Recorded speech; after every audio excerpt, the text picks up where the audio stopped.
হয় নিশ্চয়কৈ ক'ব লাগিব মই এই মুহূৰ্তত উঠি আছো গোৱালপাৰা জিলা লক্ষীপুৰৰ ভাইবনী পাহাৰত আৰু ভাইবনী পাহাৰৰ বছৰৰ মানে বহাগৰ প্ৰথম দিনতে আচলতে এনেকৈ প্ৰত্যেক বছৰৰ দৰে এইবাৰো মেলা অনুষ্ঠিত হৈ আছে আৰু এই মেলাত ভাইবনী পাহাৰৰ ওপৰত যিটো মন্দিৰ আছে সেই মন্দিৰৰ দৃশ্য আমি দেখিবলৈ যত্ন কৰিছো। ইয়াতে আচলতে প্ৰতি বছৰৰ দৰে এইবাৰো পূজা অৰ্চনা চলি আছে।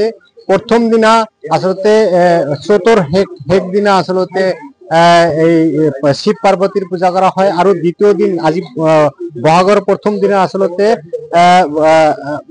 পূজা অৰ্চনা কৰা হয় আৰু তাৰ পিছতো আচলতে তিনিদিনীয়া কাৰ্যসূচীৰে এই সকল যি ভাইবনী পাহাৰৰ যি মন্দিৰ ভাইবনী মন্দিৰ সেই ভাইবনী মন্দিৰত এনেকৈ আচলতে পূজা অৰ্চনা কৰি থকা দেখিবলৈ পোৱা গৈছে। ইয়াত যিসকল ভক্তপ্ৰাণ ৰাইজ ৰাতিপুৱাৰ পৰা ইয়াতে আহি উপস্থিত হৈছে।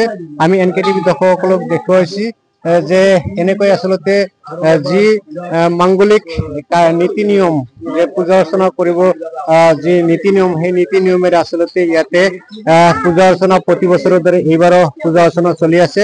পোনে পোনে আমি এজন ইয়াত স্থানীয় লোক আছে তেখেতৰ পৰা আমি কিছু মন্তব্য ল'ব খুজিম। তাৰ পিছতে পোনে পোনে এই পুৰোহিত গৰাকী আছে তেখেতৰ পৰা আমি মন্তব্য ল'ব খুজিম।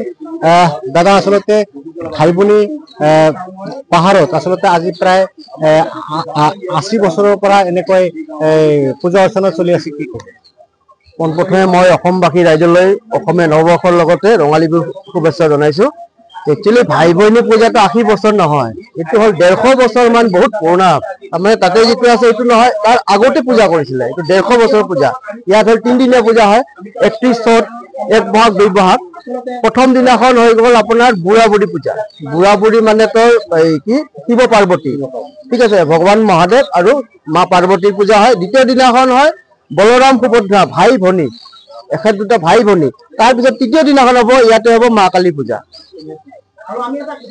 আচলতে আপোনালোকে এই যুগ যুগ ধৰি এই পূজা অৰ্চনা পালন কৰি আহিছে? হয়, এইটো আমাৰ মানে বাপ দাদা দিনৰ পৰা আৰম্ভ হৈছে। এইটো আমাৰ দেউতাহঁতৰ জন্মৰ আগৰ পৰাই পূজা এইবিলাক। দ্বিতীয় দিন কাৰ পূজাটো দ্বিতীয় পূজা হ'ব যিটো ভাইবনী পাহাৰখন নামে যিটো ভাইবনী সুভদ্ৰা আৰু বলৰাম, সুভদ্ৰা আৰু বলৰামৰ পূজা আজি, আৰু অহাকালি হ'ব মা কালীৰ পূজা।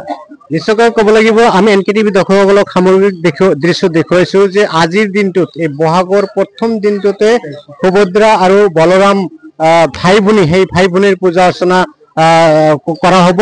পোনে পোনে আমি ইয়াত পুৰোহিত গৰাকী আছে তেখেতৰ পৰা আমি কিছু মন্তব্য ল'ব খুজিম। পোনে পোনে আমি এই পুৰোহিত গৰাকীৰ ওচৰত যাবলৈ চেষ্টা কৰিম। বাইদেউ অলপ চাইড দিব।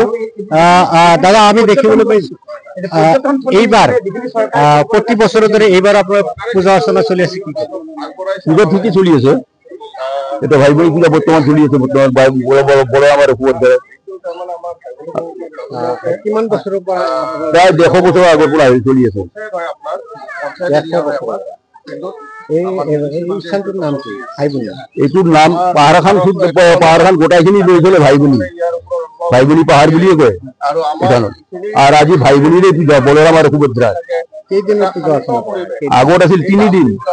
একবাৰ হ'ল কি পূজাৰ মাজতে বহুত ডাঙৰ এটা ধুমুহা হৈ গ'ল। ধুমুহা হোৱাৰ পাছত দোকানবিলাকে আপত্তি কৰিলে যে এতিয়া মেলাখন বঢ়াই দিব লাগে। তেতিয়াৰ পৰা এই মেলাখন 4 দিন হ'ল। আপোনালোকৰ 4 হৈছে নেকি? তাতেও পূজা হৈছে, তাতে কালি হৈছে, তাতে হৈছে বুঢ়া বুঢ়ী মানে শিৱ পাৰ্বতী, শিৱ আৰু পাৰ্বতীৰ পূজা হৈছে কালি। আর আজি এতে ভাই ভনী বলরাম সুভদ্রার কালী হ'ব ইয়াতে কালী পূজা। হয় নিশ্চয়কৈ আমি দেখিবলৈ যত্ন কৰিছো। দেখিছো যে পাহাৰৰ ওপৰত লক্ষীপুৰ ভাই ভনী পাহাৰৰ ওপৰত এনেকৈ আচলতে যিসকল ভক্তপ্ৰাণ ৰাইজ ইয়াতে উপস্থিত হৈ আচলতে 3দিনীয়া কাৰ্যসূচীৰে এই পাহাৰৰ ওপৰত পূজা অৰ্চনা চলি থাকে। প্ৰথম দিনটোত কৰা হয় আচলতে শিৱ পাৰ্বতীৰ পূজা আৰু দ্বিতীয় দিনটো আজি বহাগৰ প্ৰথম দিনটোত কৰা হ'ব বলৰাম আৰু সুভদ্ৰাৰ পূজা অৰ্চনা আৰু কাইলৈকে কৰা হ'ব কালী পূজা। এনেকৈ বছৰৰ পিছত বছৰ ধৰি লক্ষীপুৰত এই ভাইভনী পাহাৰত চলি আছে পূজা অৰ্চনা। লক্ষীপুৰৰ পৰা মই জহুৰ ইছলাম, NKTV।